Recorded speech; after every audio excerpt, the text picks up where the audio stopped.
No, you do.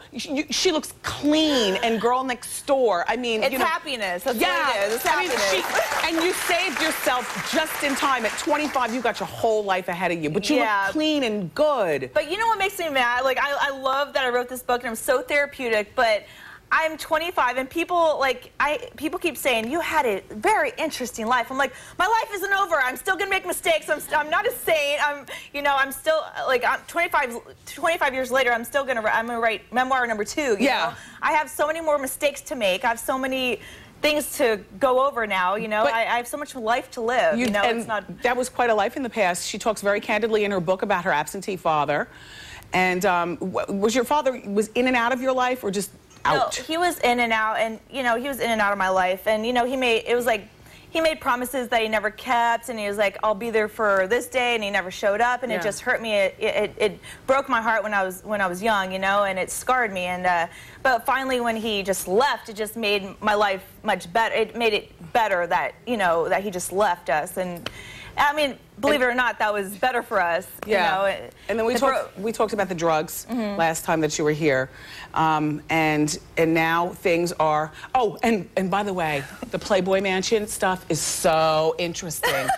Holly and Bridget didn't like Kendra at first. No, I'm not saying they didn't really like me, but I was like the freshman. You know, I was like the fresh meat in the house. They were shady. Like, you know, you know, they were there for a while, so they were kind of territorial. So yes. You know, but I go in to explain our relationship, how it grew throughout the years and everything. Very, very quickly, your relationship actually turned around to something good. Half-handed you a wad full of money, the allowance, and the three of you girls went shopping. Yeah, I mean, when I got to the mansion, you know, I wrote the story in my book. The first week living at the mansion, all I had was my, you know, senior year in high school. You take those senior pictures. I had my dress that I wore in my senior pictures in my closet at the mansion. That was the only thing hanging in my closet. I was like, and all these girls there had like fancy outfits, and I'm like, oh my God, what am I supposed to do? And I was like so insecure, and so finally, you know, I have to like go shopping, and I'm like, Forever 21, here I come. Well, you know, they were getting $1,000 a week for allowance, but you've got to, I can't talk about everything in the book because I don't want to give it away, and also there's some very sordid things in here regarding living at the mansion, but this book is a really good read. Now I want to ask you very quickly about your new DVD, Be a Knockout with Kendra. Everybody knows you got a great body.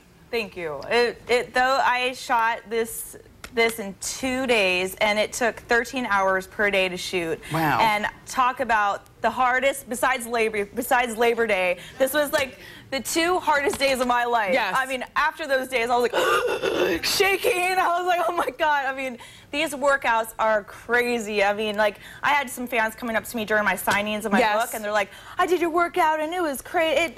I'm telling you, it was the best workout. But you're really likable, and this book is it's really all organic, great. all organic, baby. And this right here, okay? So pick up a copy of Kendra's memoir. It's called Sliding Into Home, and her DVD is called Be a Knockout with Kendra. Everyone in the studio audience is going home with their copy of both.